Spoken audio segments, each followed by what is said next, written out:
મિત્રો, 2024ની લોકસભાની સામાન્ય ચૂંટણી આપણે જાણીએ તેમ આવી છે અને 7મી મે આપણો મતદાનનો સમય છે. મતદાન આપણી પવિત્ર ફરજ છે અને આપણે ગર્વ લઈ શકીએ એવી ફરજ છે, કેમ કે વિશ્વના ઘણા દેશો એવા છે કે જ્યાં લોકોને મતદાનનો અધિકાર નથી. આપણને ભારતના નાગરિક તરીકે આ એક વિશેષ અધિકાર મળ્યો છે આ દેશમાં જન્મીને. તો આપણે બધા લોકોએ આ પવિત્ર ફરજ નિભાવવાની જ થાય છે અને ખૂબ સારી સંખ્યામાં આપણે મતદાન કરવાનું થાય છે. મિત્રો, ECIનો એક ઈચ્છા રહી છે, સૂત્ર રહ્યું છે, વિઝન રહ્યું છે, no one to be left behind. એક પણ વ્યક્તિ મતદાનથી વંચિત ના રહેવો જોઈએ.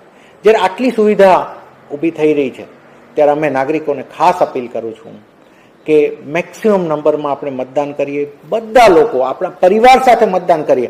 આપણા પરિવારનો પ્રસંગ છે. દેશ એક પરિવાર છે. આપણે એક પરિવાર સાથે જોડાઈએ, એક પરિવાર સાથે વોટિંગ કરીએ.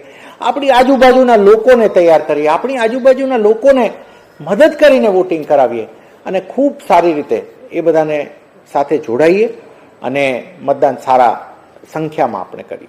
Thank you.